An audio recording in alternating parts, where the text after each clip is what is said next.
Good evening, everybody. It's time for our daily devotional live stream. I've been starting the kind of the pre-presentation uh, slide or picture about 10 minutes early for the daily devotionals. I usually start the pre-presentation picture about 15 minutes early for the uh, service, the class on Wednesday nights, as well as the class on Sunday mornings, just so that everybody has something they can connect to, so that they know, yes, the live stream's coming up soon. They don't have to log in at the last second. Everybody can kind of have it set up and ready to go. So, for today, our daily devotional thought, I wanted to bring up going back to yesterday's discussion for a second.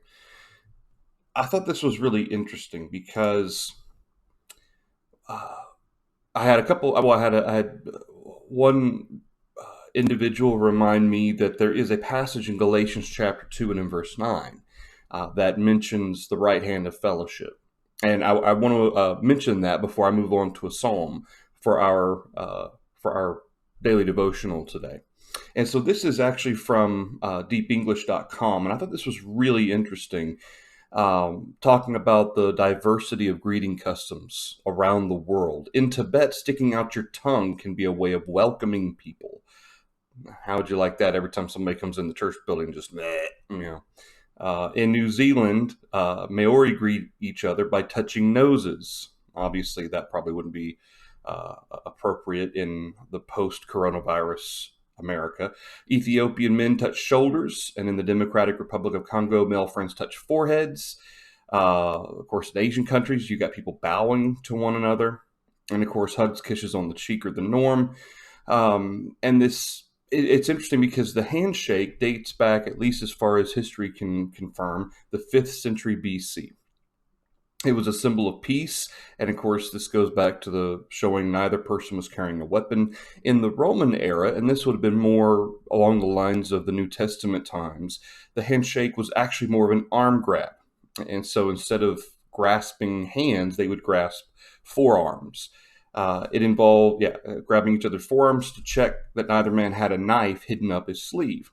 And then the actual shaking of hands, instead of just a hand clasp, the actual handshake may have started in medieval Europe.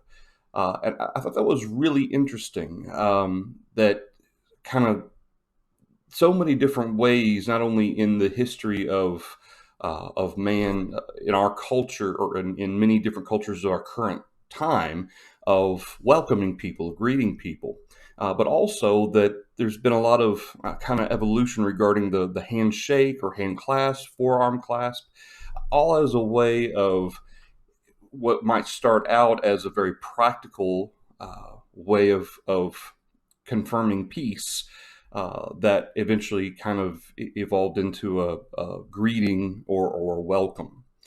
And so I wanted to kind of touch on that a little bit with regard to what is said in Galatians chapter 2 and in verse 9, because I hadn't thought about including this in the daily devotional yesterday. And one of the brothers, actually, it's one of my buddies from Arkansas, one of our brothers, preacher in Arkansas, actually watched this with his family yesterday, and he sent me an email, and he mentioned Galatians 2 and verse 9. I was like, oh, I didn't even think about adding that into the discussion of this particular uh, uh, thought process regarding the handshake. And so I thought I'd mention this because in Galatians chapter 2 and verse 9, go away. Uh, Here we go.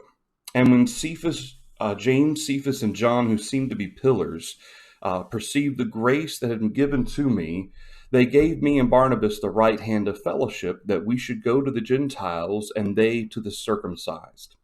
That phrase, right hand of fellowship, it actually comes up a lot, at least the concept of the right hand or right arm or right shoulder. the term itself isn't specific to hand or arm or shoulder. It's more associated with the right side.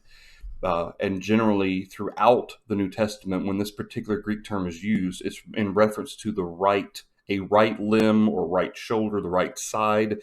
And it would seem to be cultural, certainly, but it also seems to be very specific in its purpose.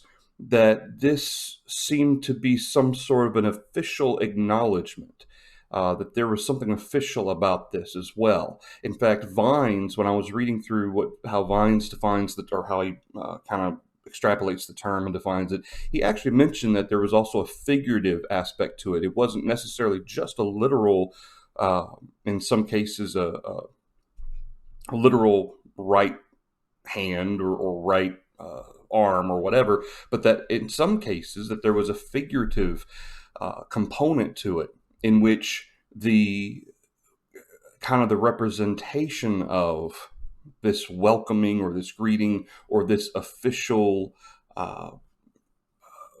status, I guess you could say, of acknowledgement or of approval that may take place. And so I thought that was really interesting. That's not to say, and again, this is part of what I wanted to stress from yesterday as well, is that part of this aspect of handshakes or whatnot, that's not a commanded or approved example, as we would use, that suggests that has to be the way that we greet each other. And that's kind of why I wanted to bring in Galatians 2 and verse 9 as well, is that we do have this example, in addition to the holy kiss, of this right hand of fellowship. But that, again, we can extend the right elbow of fellowship or the right fist bump of fellowship, especially as it pertains to the context of verse 9 here in Galatians 2, that this seemed to be some sort of an official acknowledgement, not just a greeting. This doesn't seem to be just a greeting. It seemed to be, they gave me and Barnabas the right hand of fellowship, that we should go to the Gentiles and they to the circumcised. There's some sort of an official acknowledgement here. Not it's obviously not the same thing, but kind of like placing membership is kind of an official acknowledgement that I'm now putting myself into the oversight of this congregation or the elders of this congregation. It kind of seems to be that type of official type of thing. So I wanted to mention that very quickly before we move on to a psalm this evening. I hope everybody doesn't mind my call back to yesterday. All right, so I want to go back. All right, so for the devotional part of today, for the psalm, Psalm 4, I think is a really appropriate psalm to look at tonight. And it's a real short psalm. It's a psalm of faith from David. And again, most of the psalms well, I say most of them generally have to do with David as he was dealing with his enemies and as he was being threatened or chased and so forth. And a lot of times, like Psalm 3 is a psalm specifically about David's enemies.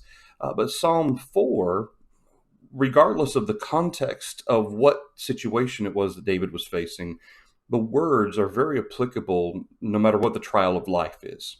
So starting in verse 1, David says, "Hear me when I call, O God of my righteousness. You have relieved me in my distress. Have mercy and hear my prayer.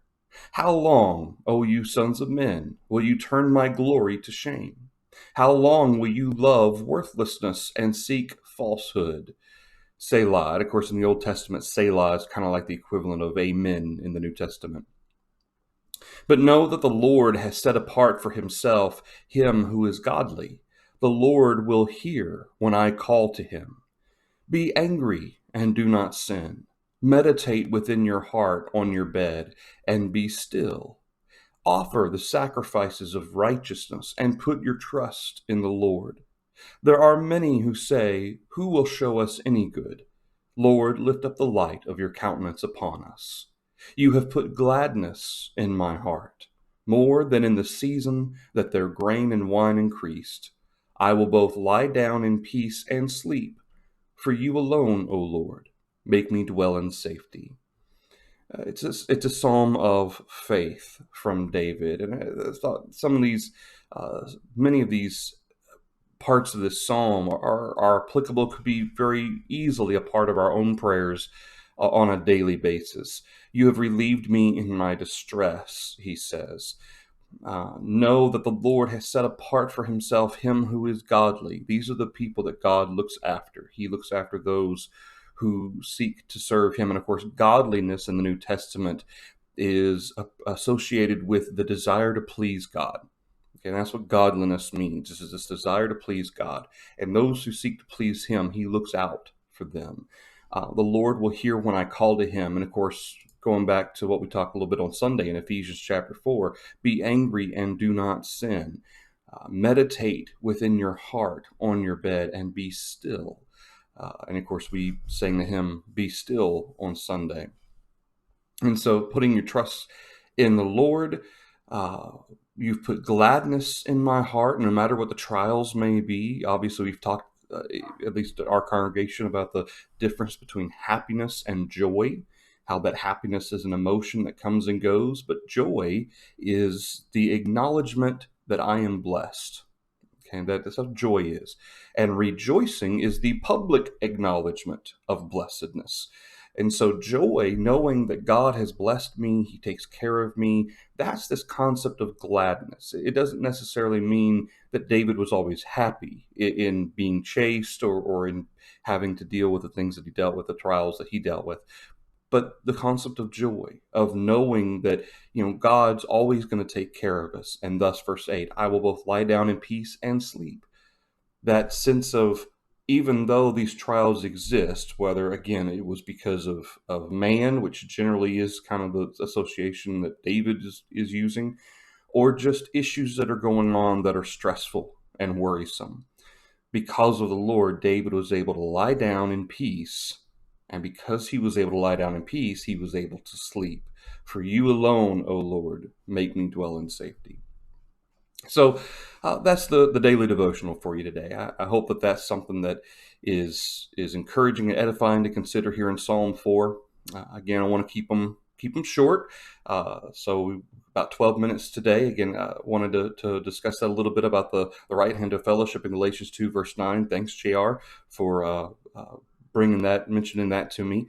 And then here in Psalm 4, just something for us to think about and to put our hope and trust in God, and to make sure that we're being mindful of all the ways he has blessed us, even though many of us are either struggling financially or emotionally, mentally, sometimes with this quarantine. And maybe, some of us maybe even spiritually, because we're not able to be with our brethren like we want to. Going back to God's word can provide us the comfort and the encouragement that we need. All right. Well, that's the daily devotional for you tonight.